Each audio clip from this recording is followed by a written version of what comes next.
Give the call to the member for Curtin. Thank you, Deputy Speaker. Before I speak about the substance of this bill, I would just like to make a comment about the procedure that's happening here. I think this sets a very, very dangerous precedent to pass the bill and then have statements about it, as opposed to actually debating the bill in Parliament before it passes. The purpose of speaking on bills in this House is to inform the debate and inform members' decisions on how they're going to vote before the bill passes. That's actually the whole point of this House and the proceedings that happen in this House. And I think there's a real precedent danger there, and I would caution the government against being too cocky about the large majority that they have and changing the procedures in this place in a way that undermines the purpose of debate. And I hope that we won't see that happening again. On the bill itself, I commend this bill to the House, and this bill implements a significant pre-election promise from the government, and one that was likely a vote winner because it does directly affect millions of voters. In WA, there are about 265,000 higher education debtors, owing a combined total of about $6.8 billion in student loans. And in my electorate of Curtin, this bill will directly benefit 22,000 constituents. And given that about 70% of help debt holders are aged 35 or younger, this is targeted at younger Australians, and I welcome that. This promise is a significant one-time debt relief measure for existing help and vocational loan holders, delivering immediate cost of living benefits to millions. And for this reason, I will be supporting this bill.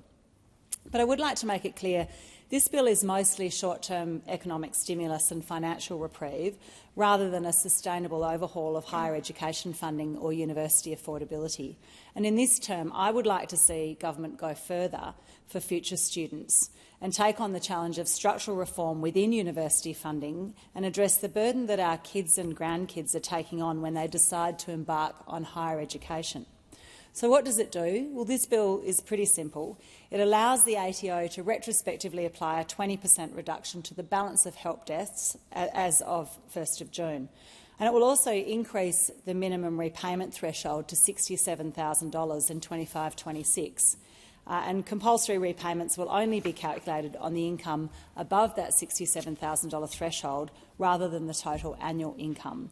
And that is an ongoing change that will benefit future students as well. It means that people will make smaller compulsory repayments and only do that once their income reaches a level where they can afford to do so. So why was this needed? Well, cynically, this promise was made as part of an election cycle. But non-cynically, this promise was made in response to a cost of living crisis where young to middle-aged people were burdened by high education debts. And it was an acknowledgement that older people who were afforded free higher education had an advantage over younger people who, since 1996, have been paying increasingly high university and vocational training fees. And as far as a response to a cost of living crisis goes, it seems fine. According to the government, this bill will wipe $16 billion of student debt, which is about $5,500 off the average help debt of $28,000. Raising the compulsory repayment threshold could reduce repayments by about $1,300 a year for someone who's earning $70,000. So that's more money available for people who are trying to make ends meet. But let's be clear, this bill doesn't make the most of the opportunity to address the generational inequity of rapidly increasing higher education fees. It's a short-term relief measure that doesn't tackle underlying issues such as escalating university fees, particularly from the 2021 Job Ready Graduates reforms. Importantly, only current debt holders receive a benefit from this bill. Future students who take out loans later won't get any relief in the amount of debt that they owe. So what needs to be done? Well, while I agree this is a good first step to reduce financial stress from university loans, I urge the government to be brave and bold in this term and focus on the heavy costs on younger generations. Our young people are grappling with rising HECS or help debts, as well as low wage growth, unaffordable housing, climate burdens and insecure employment. And anything we can do to try and reduce the burden should be considered. And in this higher education sector, that could include reducing help debt for priority sectors like nursing, teaching and the care economy, increasing direct public investment in universities to reduce reliance on international student revenue and to encourage research and development on the big issues that we're facing. It could include introducing free TAFE and low-cost undergraduate education, particularly for underrepresented or rural students.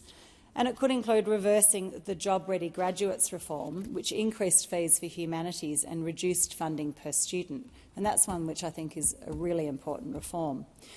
For this reason, I commend the member for Kooyong's second reading amendment, which calls for the reversal of the jobs-ready graduates package and to change the timing of debt indexation until after prepayments are made. It's clear that the Morrison government's job-ready graduates package has failed. It's left some students, notably arts graduates, with extremely high debts, given that the cost of most of their courses more than doubled. Now, these debts do not reflect these students' future earning potential. It also hasn't achieved its aims of diverting humanities students to other courses.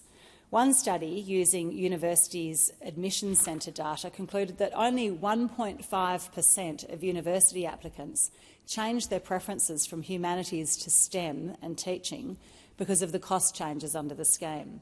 So as it turns out, if you're a humanities student, you're unlikely to change your future path based on relative uni fees. The Universities Accord review recommended that the scheme be scrapped, saying the continuation of these current arrangements risks causing long-term and entrenched damage to Australian higher education, and I urge the government to act on this. In conclusion, I give this bill a B. 22,000 Curtin constituents will benefit. It recognises the challenge of education debt for young people, increases the threshold for payment, but it's mostly a one-off change. In personal terms, this is great for my first son, who's in his second year of uni, but will do nothing for the uni debt of my second son, who will be starting next year. We have to do more for future university graduates as well. It's a good response to cost of living crisis, but in the education sector there's a lot of work to be done to make sure that we're an educated population and that we're not burdening young people with crippling debts. Thank you. Are there any statements by honourable